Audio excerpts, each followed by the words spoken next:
And we are live. Hello and welcome to Developer Insights. I'm David. And I'm Justin.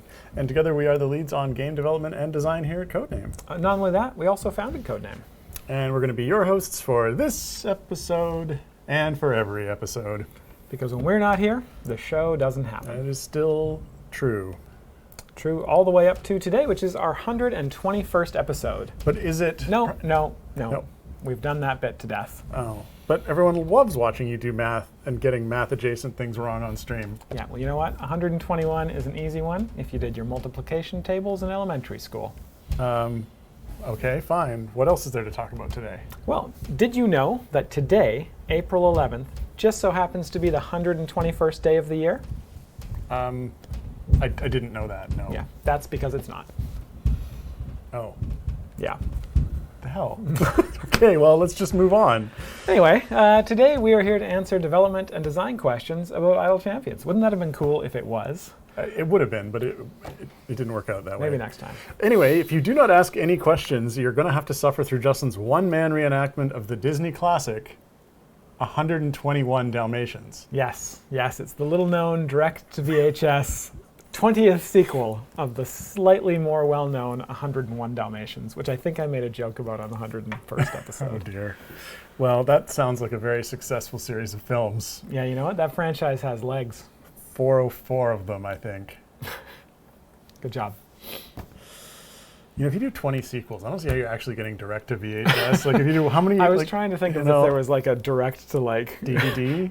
No, well, no, I was thinking, is there something Stream? worse than VHS? Disney like, Plus.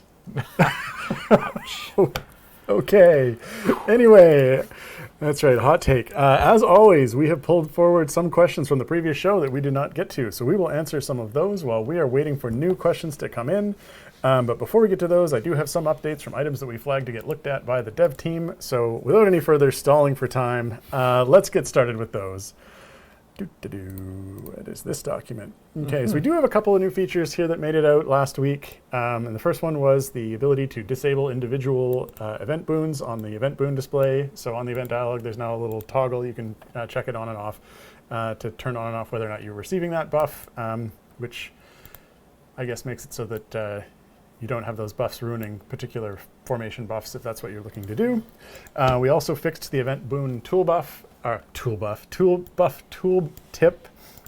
to no longer overflow. It's been redesigned so that the individual champions are shown, and then you can hover them to see what buffs that they are receiving, and that makes it so that that buff tooltip does not overflow the screen at lower resolutions.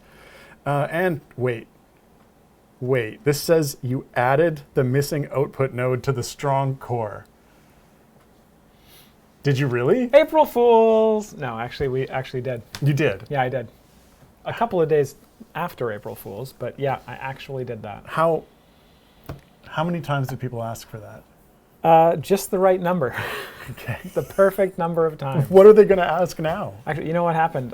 It's actually Mars's fault that got added. Fault? Because it's his fault that I actually did it. Because he brought it up in a one-on-one, and I just so happened to, well, when I'm in a one-on-one with Mars, I'm sitting at my computer, and I've got, like, you know, the Modron Core editor open there. Yep, okay. And it was very easy to go and do it. Whereas when people ask me on stream, I mean, I've got Google Docs open, so I can't really do it right then and there. So. Okay, so it's done.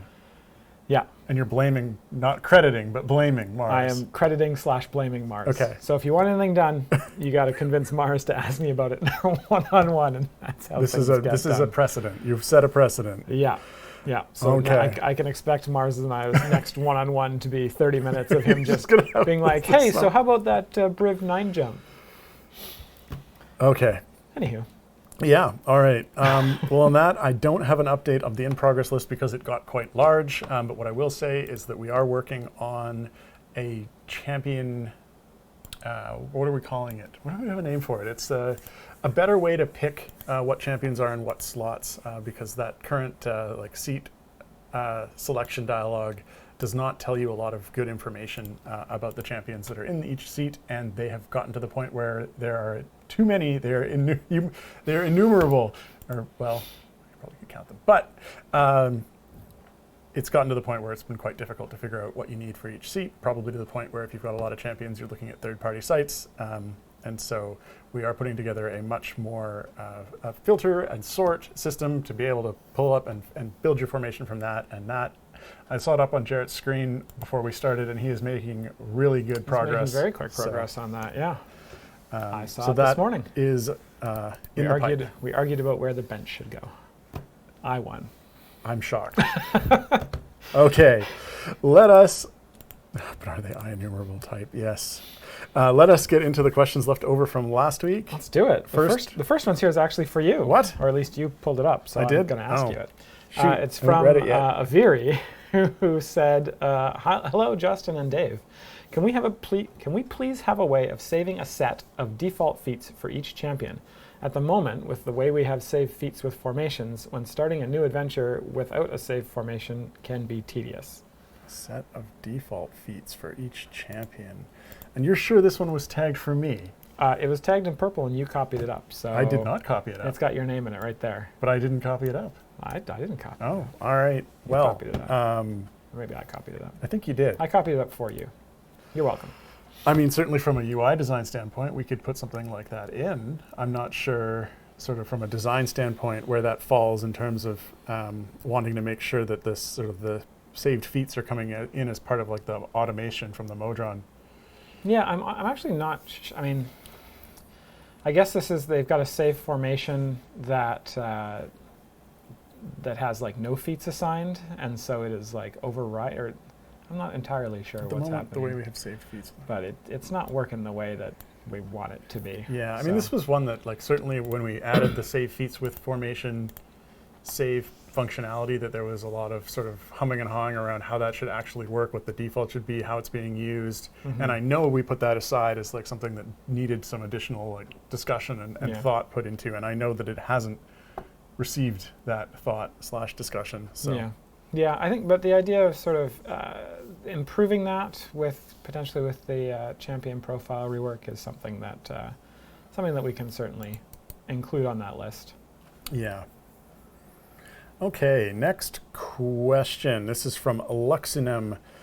Is the new patron, it says that you can use champions from the previous 3 years, but when is it counting? If we're in the middle of year 7, it will count 7.5 year, 4.5 divided by 3.5, or will it be a full game year? So I guess the question they're asking is, does it round at all? And the answer is no. It actually goes specifically from the champion's release date. So if there was a champion that was released 3 years ago and a day ago, that champion will no longer be available in Elminster. But if there's one that was released 3 years ago but like next month, then that one will be available in Elminster for a month. So it goes specifically from the day, I think at midnight Pacific time, maybe. Depending if we're in daylight time or not. I'm trying to think of what value got put into that field, but yeah, it's going to be around the day, within 7 or 8 hours of the day that they were released, and that is the point that they'll be no longer available. I'm actually not sure what happens if you have the game open, and like it ticks over to the champion not being available. I would have assumed someone would have tested that, but I don't know what the result would be. I don't know if the champion would immediately get removed from your formation, or if you'd get to use them until I mean, the next time you swap formations. In the current setup, it's probably not set to pull them out when the timestamp rolls over, but probably not. But you never know. Someone could have been really ambitious on top of that. A real go-getter there. Yeah. Speaking of, did somebody fix Dadius's date? I don't know, because I'm pretty sure. Dadius's date is fine. I think what happened with Dadius's date, and this is something that only people who are looking at the data will see, is his release date was initially updated to his rework date. So it doesn't affect his eligibility for Elminster. He would have been eligible either way. But initially we only had the one date, and then we added in the reworked date and had Elminster read against that instead of the release date. So it doesn't super matter, but we can make sure that that's correct. Yeah. Okay. Next question. This is from Barefoot Monkey. Is there special significance to the number 825 for Elminster, or is it just a significantly large number that you picked? It's my favorite prime number. No, just kidding. It's Doesn't not look prime. prime. It ends with 5. It's not prime. I know that one. So I can't remember the exact reason. We were aiming for around area 800, I think is what we were thinking, because it felt like a pretty, like a decent goal to kind of start out with a lot of Elminster's variants. I think we ended up going with 825 because we were trying to make it like each patron kind of steps up in difficulty, and we wanted Elminster to step up a significant amount more. Let's see, we went off screen there. A significant amount more than Zariel did. And so I think it was like 10 steps up from the base sort of Mert and Vajra, and that's why we ended up at 825 as opposed to 800.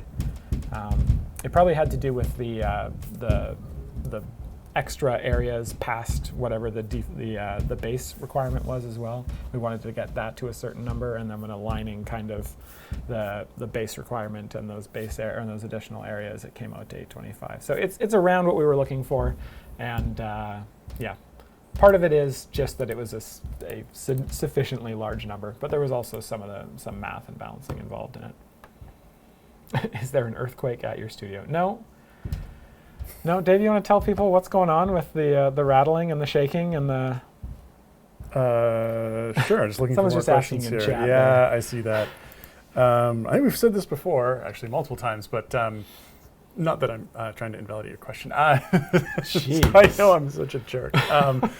The place behind us is storage for behind our a tavern, marble and granite like countertop shop, and they have like a giant rack of like stone countertops behind us on the back wall with there. a pulley system for giant them gear around. system, and it's when they move the giant slabs around, it shakes the building. Yeah. So yeah. Someone's getting a new kitchen counter, and the cost of that is there's a rumbling sound in the background of our stream. Really, every Thursday at this time, it's Yeah. sort of they know. I think they know. This is prime slab delivery time. We did something to upset them. Yeah. Yeah. Okay. So this last question that I pulled forward from last week's episode was actually it was to bring up something that you talked about before. But Water Hornet 84 wanted to know, not sure if this has been asked before, but can we get a way to filter champion groups such as Black Dice Society? I have a hard time remembering who belongs with who since there are so many champions to remember. Is there anything we're working on? Yeah, so I mean that ties directly into the bench builder piece that I mentioned at the top of the show. Being able to sort by affiliation filter. I think it's not sort by, but filter by affiliation is an option in that, and so that should really help a lot with that, because definitely that's a tough one to be able to tell without going into each individual champion sheet, which would be a real tedious process as it stands. Yeah. Okie dokie. Cool. Let's go. Let's keep on going. Okay, starting with question 2. Wow, Justin, that's I didn't read the first one. Just making smart-ass comments today. All right, first question of the day is actually from Garwar. Now that the Modron cores no longer need to be checked on every 7 days to continue to function, can you replace that tooltip in the party UI and have it show the active buffs on the core instead? Yeah, I think that's not a bad idea. Wait, do we currently show a tooltip for the... I think we show a tooltip that says, like, yeah, you need to... So, I mean, the way that Modron cores work is the way they should work is, like, if you load the game after being away for more than 7 days, you should only get 7 days worth of automation out of them. But if you keep the game open or you log in, once a week or so, they will just continue to function for up to 7 days since the last time you logged in. So, I think we still want to call that out, but I could definitely see improving that tooltip to have some more information on it. So. Yeah, it could definitely have additional information. We don't want anyone to come back after more than 7 days and kind of be confused as to why they only got 7 days worth of progress. Mm-hmm. Not that they're necessarily going to be looking there for a reason why they only got 7 days worth. But yeah, I don't think Your we Mojang got rid got of tired. that. Yeah, I don't think we got rid of that feature because it's kind of important to not like, if you come back after 2 years, we don't want you sitting there for an hour and a half waiting for offline progress to catch up. But Yes. maybe it does. No, it should be limited to 7. I'm gonna Did you wanna tag check part of that? that and just get Peter to double check that for us. But yeah.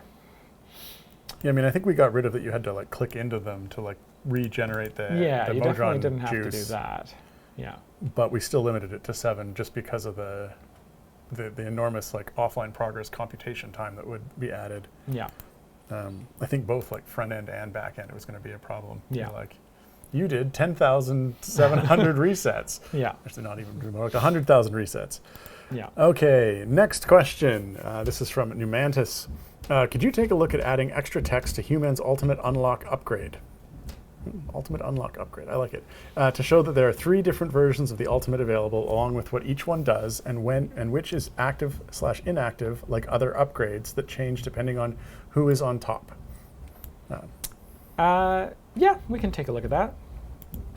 That is something we generate. So obviously with ultimate descriptions, we only have a certain amount of text to work with. So when we try and make more complicated ultimates, at least our modern design philosophy for that is to try and have an upgrade associated with them that has all those details in them.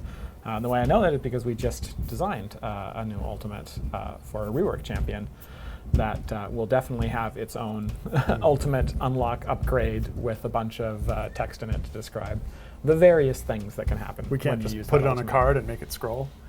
Yeah. Yeah, the ultimate descriptions are now going to slowly scroll when you mouse over them. Yeah, no. Okay. Not going to make that mistake again. Next question. This is from Fewer Pills. Can you check if Vin Ursa's ult works with crit chance feats? It has been reported months back that it doesn't, but that it should. And I don't think it ever appeared in the changelog. Yes, we can check that as well. This will just be an entire episode of, yeah, we'll look into that.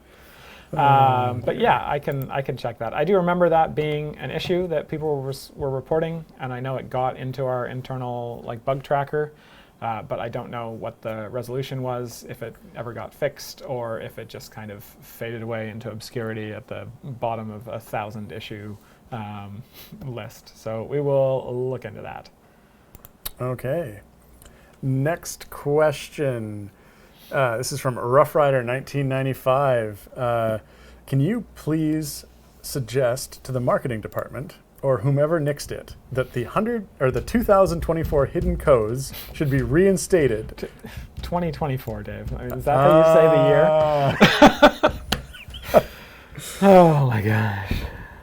You know, it's funny now that you say that. Did you forget that it was 2024 again? You've been signing all your checks 2023. Yeah. No, the funny thing was I read that number at first as 2048. And so I Yes. thought it was a 2 to the power number. And I thought, oh, what's going on? Yeah. We could just start over. Yeah, okay. Welcome to Dev Insights. I'm David, and this is Justin. Wait, no. And we're going to do math on stream. All right, let's try again. Let's try again. Yeah, from the top. Can you please suggest to the marketing department or whomever nixed it that the 2024 hidden codes be reinstated as they are engaging community activity? We are willing to spend our challenge coins if necessary. Yeah, so I'm not 100% sure what's going on with the hidden codes. I know we've done them in previous years. I'm not 100% sure if we're going to be doing it for 2024. I do know people really enjoyed it, but it is something that isn't necessarily a guaranteed thing. So I'm actually not sure if it's going to be coming out this year. But if it does, I'm sure it will be mentioned on the Discord, and folks will be able to start hunting for them codes. Okay. Next question. This is from Emote. Did you change your mind on Elminster's restriction with regard to evergreens? Justin said on Discord that evergreens are not eligible for Elminster, but nerds, Blushi, Crux, and Xeraphone. There's no E on the end of that. I know. Can all be used in his variants at the moment. Yeah, so we did not, I did not change my mind on the restriction here. I think what I meant there was core champions are not eligible for Elminster. Evergreens who have been released in the last 3 years are eligible for Elminster, and that was the design at the point at which I said this.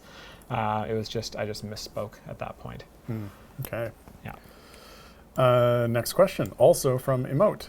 Could the character sheet say somewhere which patrons the champion is available for, and whether that would change with a feat? And in the case of Elminster, when they will become unavailable, and for Elminster, the dates his restrictions are based on, as they aren't found anywhere in the game. Yes, so this is something that will be improved with the champion profile rework that we've been kind of hinting at. It's one of the next kind of big dialogue reworks that we're working on. So it will be included, the patron eligibility will be included in there. I'd like to also get it into the collection dialogue, but we have to convince Nick to come back and work on the collection dialogue because he got so sick of that thing that he's like, I would rather do analytics than do the collection dialogue. So that's what he's doing right now. It's a true story. But yeah, we do want to get that information available, especially with Elminster. It's like, it's much more relevant, especially that kind of how long until they're no longer available kind of thing. Because if you've got a group that's working out and there's like, oh, one of these champions is going to expire in a month, you kind of want to know that so that you can start to mentally prepare for having to completely rework your formation for Elminster. Right. Now, did we include as a filter that we're working on in the new bench building dialogue, if they're patron eligible? Was that something we put I on believe that? patron eligibility is one of the bench builder filters, yeah. Okay, good. Because that should at least tide people over until the rest of that gets implemented.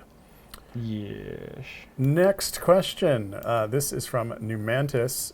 Would you consider adding more quick slots for saved formations so we don't have to go digging through the formation save manager quite so often?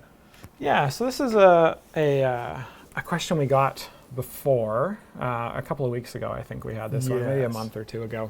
And the suggestion that we saw then was like potentially using like Control Q or Shift Q, WE, Alt Q, WE, etc., or some combination of those to kind of we don't really have more like, space for UI quick buttons, but we do have we potential hotkey. We could potentially variants. do hotkeys if we used certain Control Shift Alt combinations. And I think, what do you got there? I think you get 6 combinations there. Control Shift and Alt. And if then you for do the 3 one of keys, each, and then one combos without of 2, and then one. Maybe it's 7.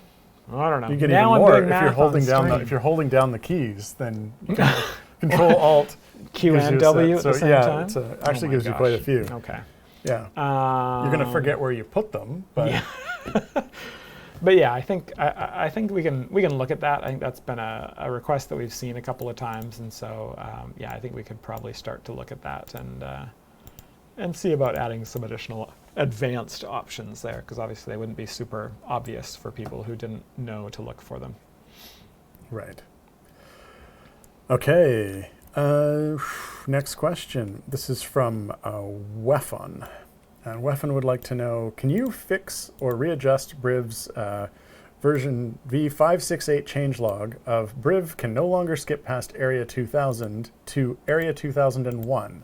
Briv should be able to skip over Areas 2000 and land on 2001, and currently he cannot.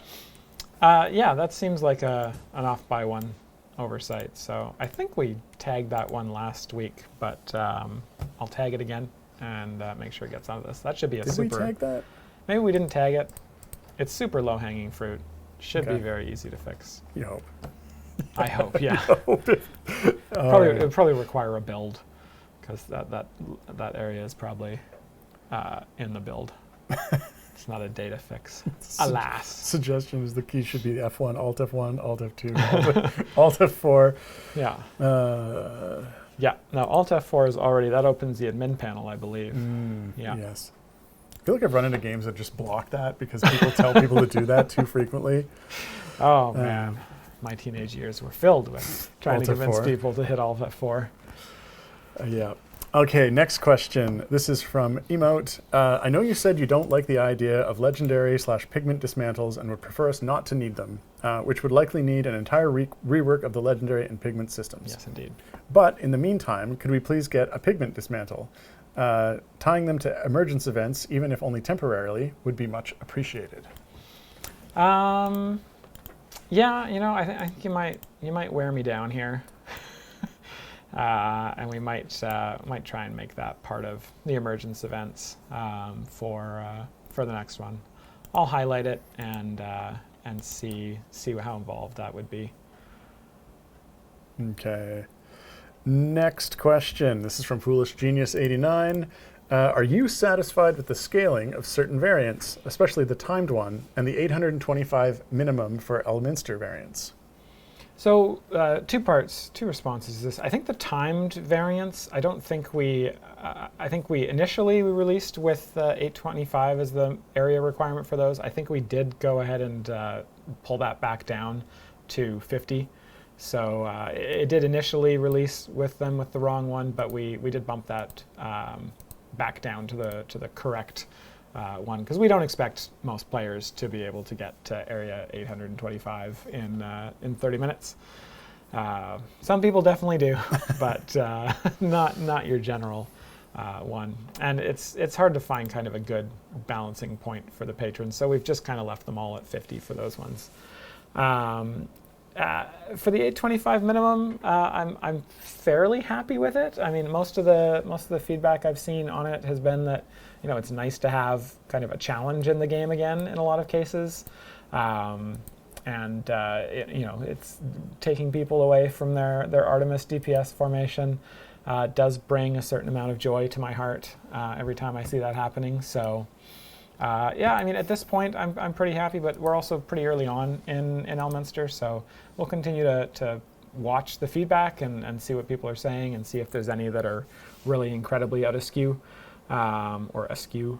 For the most part, I'm fairly happy with how that's gone. It's kind of, my vision with Elminster has been this is the non-meta, or this is the latest meta patron, right? Where you have to use champions that have been released recently, so you can't just rely on stuff you unlocked 4 or 5 years ago.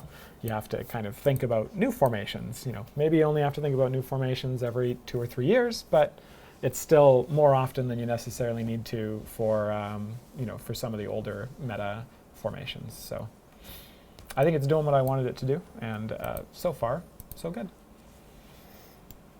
Okay. Next question. This is from Geranathus. May we get an end-of-day DPS log on the main Tiamat screen, visible when in a trial that shows as a 7-line, 2-column table with the final DPS at the end of each day? Why is it 7? Okay. Because there's 7 days in a trial at Mount Tiamat thing, so it's 7 days, and the 2 columns I assume would be the day and the DPS. Yes. Okay, that makes sense. Yeah. I was wondering why it was at the end of each day that you'd have a 7-day column. Yeah. By the time you get to the last one, it doesn't really matter. The trial is over. Yes. I think that potentially there's some quality of life benefit or things that we could do to Tiamat. The trials of Mount Tiamat is still kind of up in the air as to whether or not, or at what point we'll kind of get to do another deep dive into that system. But there's definitely some stuff I would like to do to trials, ranging anywhere from sort of small tweaks and quality of life updates like this to more significant reworks of the entire system. So we'll see where we eventually come down on that. I don't think it's going to be something that we will kind of have out this year, and I'm a little bit hesitant to spend too much time on it when it might be something that ends up getting completely reworked or adjusted in a major way that would render the work we do now no longer sort of worth having done. So yeah, I do like the idea that we've got a bunch of sort of quality of life ideas, but we just need to get to the point where we know exactly what we're going to do with that system. Okay.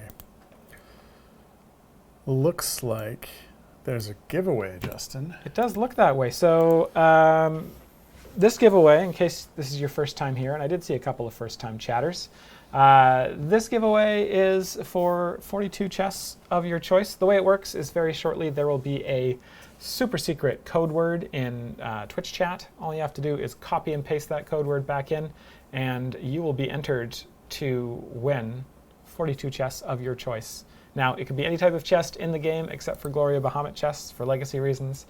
So it could be just regular gold chests if you're just getting started and want some gear for your first 12 core champions. I wouldn't suggest that, though. I would suggest getting better chests, like maybe some Gale chests, or I haven't finished my list yet, or Modron component chests if you've unlocked Modron cores and you want some good pieces for them. 42 Modron core component chests is a really good haul. Or, you know, really any type of chest that exists in the game, like a concrete chest or a stainless steel chest. How about an engineered stone chest? A marble chest? A granite chest? Quartz chest? How about a tile chest? Types of tabletops, countertops. There it was. All right. Countertops from Pie Lovin'. I think they were first. We're going to have to start giving out chests to people who guess the chest type. We should. There should be a bonus chest. A bonus chest. Yeah. That's a type of chest that doesn't exist in the game. These are all the countertops sold by our neighbors. That is correct. That's true. Actually, we've never actually been over. Well, I haven't been over there. Have you ever actually gone over? I haven't been over there, but I did get some countertops from them at one point. Did you? Oh, yeah. That's hilarious. Just order online. I would like the biggest, heaviest one, and I would like it delivered on Thursday at 2 p.m. Yes. No, I couldn't afford those. I got laminate. Oh. Yeah, I know. Well, that could be a little bit lighter. Yep. Anyway, good luck to everyone on that giveaway. Okay. Let us go back. I highlighted the one above the giveaway. Right, I see it. All right, next question. This one is from OG17. You said you'd like to make legendary dismantles unnecessary. Can you elaborate? Elminster really highlights why tying legendaries to individual characters needs to be addressed.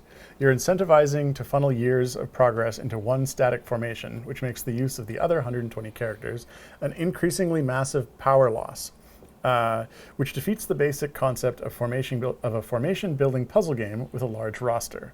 And then variants just build around legendaries. Yes. Thank you for both asking the question and answering it. That is precisely why we would like to make legendary dismantles unnecessary. We would like to try and find a way to make legendary power something that is not associated with an individual character, but is instead something that you kind of build up over time so that it's not dependent on which champions you have in your formation. So I think doing something like that would address a lot of these issues with, you know, if your legendary level just went up by seat or by role or by something like that, then you wouldn't have these issues with having to do a dismantle in order to get your legendary effects from a champion that's no longer useful in Elminster onto a champion that is useful in Elminster, for example, or, you know, the particular variant that you're trying to do at this moment. So that is 100% what we would like to try and do. We'd like to try find some other way to have legendaries while still having that, you know, we still want that grind of like leveling them up slowly over time and getting more powerful as you level them up. But we just don't want it to be something where the effort can feel wasted if you just can't use that champion in your variant or your patron run. Okay. I'm just going to list of questions ahead here. We've got quite a few funny, if not off-topic questions. Excellent. Let's go through all the funny and off-topic questions. Then everyone who joined wanting to know stuff about the game will be disappointed. All right. Next question. This is more for you. I'm going to ask you go for it. question. This is from Kalias TV, who asks, could the Mac version be added to the Epic Store? Could it? No. Could it? No. Okay. Well, that was easy. Really, so the details around that actually is that in order to integrate with Epic's launcher, overlay, user authentication, we actually had to write a custom plugin for that, which is something that we were able to do for the Windows one without too much difficulty, but it is not something that we actually have the expertise on for the Mac side. So we didn't end up doing that for Epic for Mac. So right now, if you want to play on Mac, you do need to play on Steam. And we don't actually have any plans at this point to dig further into that. Yeah. Unless, of course, Epic releases like a Unity Mac plugin for us to just use, then maybe. But it does seem like Epic releasing a Unity plugin. Well, Epic anyway. releasing a Unity plugin to support Apple. Gosh, that's a that's a series of conflicts all in one sentence. Yeah. Yeah. That doesn't strike me as likely. Okay. All right. Next question. This is from Weffen. When will the favor cost be removed from the legendary crafting? So I think similar to what I kind of said before about Trials of Mount Tiamat, and also similar to the question I just answered about kind of reworking legendaries, this is probably something that will be addressed when we take a look at those two systems. And I'm hoping the legendary one will maybe happen sooner than the Trials one. It is it's a little bit higher in my priority list. But we don't really have a date for when that is. We still kind of need to figure out what that rework is going to look like and then get it implemented. But that would be the point when we would look at removing favor costs if we decided to do that. Okay. Oh, the next one's for you. Gosh, I was like, a blue question. What is I know. Is my vision going? What's going on? Probably. But also, it's a blue question. This one's from Aspilla357, who asks, on the automation setup screen under set buffs, can we get the current count of any selected potions displayed, i.e. like X available, maybe on a second line under the potion name? Yeah, I mean, that actually doesn't seem like a bad idea. I'm trying to remember exactly what we've got on that dialogue, because when I think you open to select the potions for there, I'm trying to, what do we actually, I think we show the count there, but I could be mistaken. I'm pretty sure we only show you potions that you have, but actually once they've been selected, seeing what the count you have is probably not something that's listed there. Yeah, and once they've been selected, you can see that you're going to try and use them, but you have no indication of whether or not you have any. Yeah, I certainly ran into that. I think we've probably commented on this before, but that screen definitely could use some additional love to add a few more features to it, especially like, for example, being able to select potions to run at different points. Even though some of that's covered a little bit by the familiars on the Potion Manager, I know it's still a requested feature. But having the amount you've got displayed there seems like a reasonable ask to me. So I'm going to tag that. Great. Okay. Next question. This is from Geranathus. If events are every 4 weeks approximately, and we can get 7 time gate pieces per week, that equals 28 time gate pieces available per event where we spend 9. If time gates are not worth it now compared to events, where to spend the other 19 time gate pieces? Can you add an option to spend 6 per unlock and 3 for the free champ, and we would get 2 times chests per purchase, 2 gold and 6 silver.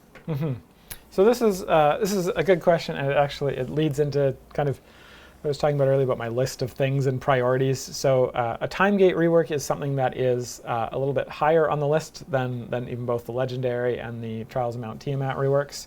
So figuring out what time gates look like in this Events 2.0 world is something that's very important, I think, because as you say, they're not really worth it compared to events.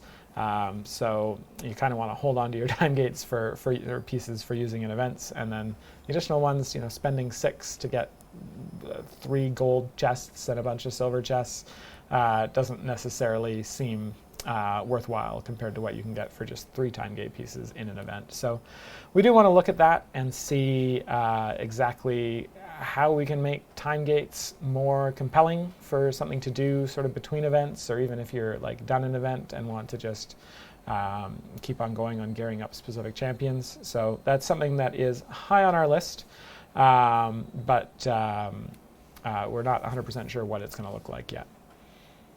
Okay. Next question. This is from Weffen. Can you look into increasing the tank champion survivability? I don't know if this would be done by increasing champion upgrades or some other way, or lower the higher zone damage. Elminster's highest variance at the moment is area 1500, and it is hard for even tanks to survive.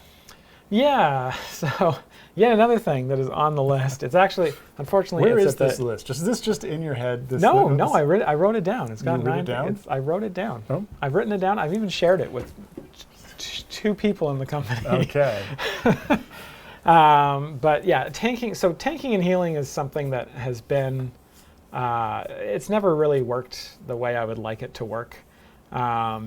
It's a little bit of an annoying thing. But doing a tanking and healing rework, a second tanking and healing rework. You did one early on. Yes, we did the shielding, healing, and tanking rework, as the community lovingly acronymed it, years and years ago. I think back in like year 2. It was year 2 or something. I think. Yeah, it was really early on. And so doing another one is something that I would like to do. I have a couple of ideas of how to kind of improve it. But there's a lot of design challenges with it. Like the amount of damage that a single tank can take, varies from one monster hitting them to 100 monsters hitting them. And balancing sort of the amount of health they have and the amount of healing they can receive to be sort of interesting at one monster and also be like survivable at 100 monsters is very hard. Yeah, I was going to say impossible. I think it may be impossible. So, and there's a couple of things we'd like to try. I have a couple of designs written down, but it is pretty far down the list of things to kind of solidify. Past legendary reworks and tanking and heal and Tara's Mount Tiamat reworks and the Alchemist and all those other things that are on the list. So. We'd like to do that. I'm not sure when we're going to get to that, though. Okay. Next question. This is from Joranathus. Would you consider allowing the Event 2.0 to permit us to pick additional unlocks at 6-time gate pieces for any champ that has already been in an Event 2.0 so that we do not have to wait a year or so? Yeah, interesting question. I think that's kind of more the role for traditional time gates. And I think we have to kind of find a way to make traditional time gates feel worthwhile compared to Events 2.0. And before Events 2.0, we did actually have a number of ideas of how to kind of improve time gates and make them more interesting. I kind of think they're gonna end up being kind of Events 2.0 minis. Like just sort of short-term kind of Event 2.0s where you can like run one tier at a time or something like that. But don't quote me on that. But I think we do want to find a way to make the time gates more compelling so that they function similar to this, but are not built directly into the Events 2.0 UI. Because I think we don't want to make that any more complicated than it already is for newer players. The next question here is from Conspicuous Compiler, who says, question, what are the odds you'll clear out the question queue today? I'm going to have to go with 0. Yes, we have... Unlike the 100th episode, we are not doing 10 seconds a question. Now that was fun. It was. I really enjoyed that. If you guys want that to come back, type 1 question. in the chat, and we'll no. and we'll see. We'll see how. We did get a few complaints from people saying they didn't think we were taking their questions seriously. Although I think in that particular instance, there was no way we were going to get through 100 questions if we didn't. That's a lot of ones in the chat there. I see a 0. Yeah. There's a 0. I think I see a 2. There's a 2 there. No, there's no such thing as 2. 2 means they would like us to take 5 seconds per question. All right. Yeah. Look what you've gone and done. I know, right? Okay, next question. This is an interesting question and seems like an obvious oversight at this point. OG17 is asking, you can't go to the patron screen from the map, but you can go from the map to the collection screen and from the collection screen to the patron screen. Could there be a direct patron map button? Exploits. Someone ban that man's account. No. No. Yeah, I mean, I think at some point putting as many of the buttons as we can on the world map, I think makes sense. I think we've talked before about kind of the reason why initially Yes. we didn't have all those buttons on the world map, and it goes all the way back to before you had multiple parties. And before you had multiple parties, when you were on the map screen, we kind of like unloaded as much stuff as we could, and so we didn't actually The game wasn't running. know what Yeah. a patron was, or like how many chests you had, or anything like that. It was just a very self-contained screen, and that is no longer necessarily the truth, because you've got Clearly, you can get to the multiple patron parties screen going. Yeah. from the. I don't actually know what would happen if you had all of your parties on the campaign map, and then you tried to go to the patron dialogue. I don't. It might still work. But yeah, I think improving that is definitely something we can put on the list. It's a little bit of a lower hanging fruit thing. Yeah. All right. Next question. Rough Rider 1995 asks, since Justin jumped the gun with the strong core node, could David please put multiple potion usage into Modron automation? Well, the problem here is Mars doesn't have that's a one-on-one true. with Dave. So we and can't so ask me in it's, that. Yeah. yeah. Plus, it feels like a little bit more a than little just a bit- data change. A little bit more than just Yeah. a small data change. Yeah. Yeah. Yeah, I mean, I think I commented on this earlier, although, of course, this question had already been asked at that point. But definitely that screen could use some improvements. But it's not a super high priority item right now. We do have quite a few items on the list ahead of that. Yeah. Okay. Next question. This was what I commented. There's some silly questions in here, but this is from the Lurking Writer. Justin, can you please name each of the 121 Dalmatians in a separate video so it doesn't prevent the less important game-related questions from being answered? Now, now, does he want each of the names in a separate video, or one video with 121 names, or 121 videos each with one name? You know, I think I'll let you decide. I should really. What's that website where you can pay someone like $5 to just? Fiverr? Is it Fiverr? I think it's Fiverr. Yeah, maybe we need to. I need to get on. Or no, is Cameo? Is that a thing? I don't know. Right. Obviously, I need to sign up to there, and then people can donate money to charity to get me to say stupid things. Okay. Well, we'll save that for later. Next question. Again, another sort of absolutely 100% serious question from Pie Lovin'. When can we expect the next candy-based champion? Since this game is so sweet. It's a very good question. I do actually. So last episode, someone asked about nerd skins, and I did go and ask. Okay. I asked Dupuy about that in our last one-on-one, and he said he doesn't know what the kind of legality around that, because we've never actually really thought about it. So he's never reached out to like contacts at wherever the Nerds candy comes from. Right. Well, it's one of those things, And, right? Because it was a limited edition skin that you could only get through Champion. purchasing. Yeah. Or yeah, Champion, only through purchasing the candy. Yeah. So, now you can get it in the shop for gems, but I can see why we didn't do one initially, because Yeah. we didn't want to put out a skin for something that you couldn't get. Lego Champion. Yeah, it would have been really cool to do some Lego skins, because D&D did a collaboration with Lego recently, but I think we were. I'm not 100% sure. I can't remember if we just didn't reach out to ask about it, or if we reached out and they were do like, the Lego Champions and get those Lego Champions put into Lego Fortnite. Yeah. Yeah. No, it's the whole circle of it's the consumerism multiverse. Oh yeah. Available on Epic, but not on Mac. All right. We are getting into it now. Yep. Next question. This is from Cassius335, and they ask, wait, Mars has that much power over C&E Justin, and Mars is still not in the game yet? Yeah. I work in mysterious ways. What can I say? Yeah. All right. That's a great answer.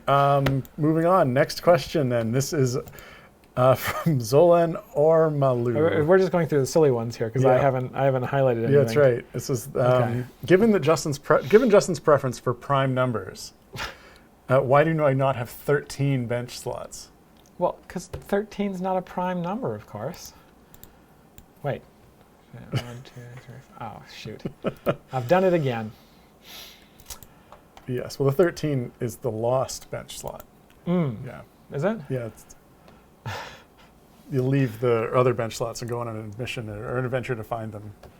I thought it was an unlucky bench slot, so we're just going to skip right to the 14th bench slot when we do it. Except the 14th is also apparently unlucky, and so we're going to skip right to the 15th. Depends on the culture. Is it really the 15th slot if you skipped over? Well, it's labeled the 15th slot. Okay. Yeah. Okay, next question. This one is from Gauntlet Blade. Can we get it where we'd be able to replay the variants, even if they're outside of the patron variants? Yeah, this question has been asked quite a bit. I think it is something we're going to have to do at some point, because people, well, I don't like the behavior of people holding on to variants and not doing them because they might find them useful in a future, for farming a champion or for completing a certain patron challenge or something like that. So I feel like this is something we're going to have to do at some point. I'm just going to continue to hold off for as long as I can. But yeah, I think it's probably something we'll end up doing at some point. But I don't know. Okay. Next question. This is from Rough Rider 1995, asking, when we sort by the seat number, what odd order are the champions being put in? What is the secondary sort, Justin? I imagine the secondary sort must just be like hero ID from the database. I kind of wonder if that's even true, right? Like once that. What else would it be? Well, why would it be like unless someone's actually going out of their way to specify that as the secondary whatever sort? The previous sort was. Then there's some other. I'm not sure how. Well, what are the sorting options? Are seat, like release date, which is essentially hero ID. Yeah. Name, I guess. But they must. I guess if you sort by name and then sort by seat, are they still alphabetical? I wonder if they change. Or I wonder if it just changes. Like it might not be like a deterministic sorting algorithm, or it could just be on the order of what's on. Yeah. I mean, I think it depends on what dialogue they're referring to. Yeah. But I don't know. But it's entirely possible someone didn't do a secondary key, and it could be different. I doubt it would be non-deterministic because it's not like sorting algorithms use like random numbers. You're right. It would be deterministic, but it could depend on the order the elements were in. Yeah, potentially it could. Yeah. Quantum sorting. Yes, that's what we do. That's why your computers run so hot when you're sorted. No, it's already sorted. It's quantum. No, well, on a quantum computer it would be. Yeah. Anyway. Next question. I think we've got time for one, maybe two more questions here. Sure. Let's do it. Yeah, sorry, in the chat, noticing it's probably object hash codes, but the hash codes change depending on when the objects were created. So it'd be different per person in that case, deterministic in any given instance. Next question. This is from Garwar. Does a necessary diversion perk for Elminster trigger off distractions that die automatically from having 6 familiars on the field? So I'm not 100% sure, but it was designed with that idea in mind. So it should. If it doesn't, then that is bad, but it definitely should. This is probably one thing that will be helped, again, with the champion profile rework. Part of the idea of the champion profile rework is to completely rework the active effects tab, especially the incoming effects, to show as much as I can convince the programmers to let me show. Basically, as much as the system will allow, I want to show every single incoming effect that is affecting a given champion, and then allow you to filter and sort and group them together so that it's not super overwhelming. But I want to be able to make it so that if there's a patron perk or a blessing or some whatnot that is sort of global or not necessarily already showing up there, that it would show up and you'd be able to see that it's active and see what the effect is, and see things like group all your patron perks together and see the total effect on your champions for all the patron perks or all the blessings or all the whatnot, so you can see where your power is coming from as well. There's a lot of really cool stuff I want to do with that. I'm hoping that the system is built in a way that it will allow me to do that. But listening to some of the developers rant about the effect system sometimes, maybe I won't get what I want. But you know what? If I try sometimes, Oh, no. I just might get what I need. That's maybe not even true. That's just a song, Justin. All right, next question, and probably the last question of today. This is from Honda Hero 21. Has anybody in testing been able to do Elminster's Lost in the Deep variant? It seems impossible. Yeah, so there are definitely some of those earlier variants where formation slots get taken away that, you have to get to area 825. Just have Mars at a 101 with the solution of the... There you go. Sorry. Carry on. Yes, so some of those variants, I mean, I think they were already kind of equally impossible with some of the previous patrons. I think there are kind of clever ways to approach them with sort of fire breath potions and setting your bud really high, or even just click damage if you can get your favor high enough. Those things do tend to run into walls where there are armored bosses or armored distractions and whatnot. Or blockers, but I don't know. I don't know if chat kind of has this the idea of any ideas for getting through Lost in the Deep.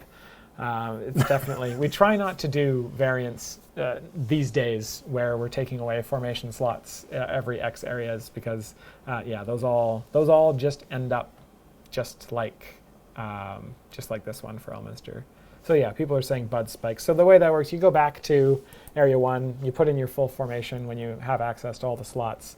You get a really high bud, then you pop a fire breath potion, and you go back to the level you're at and just click your way through the monsters. And that way, as long as they're not armor-based, you can defeat them. It's a true story. But yeah, there you go.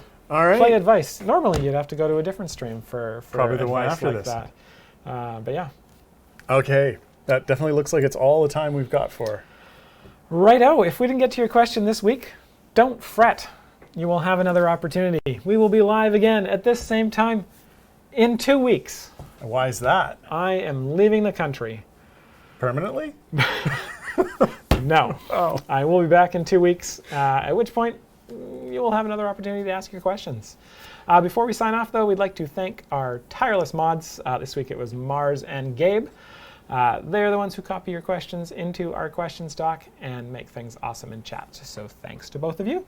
And of course, thanks to all of you for hanging out, watching the stream, asking such great questions, and for enjoying the game. Because without you, no one here get to do what we do. We like what we do. All right. That's it.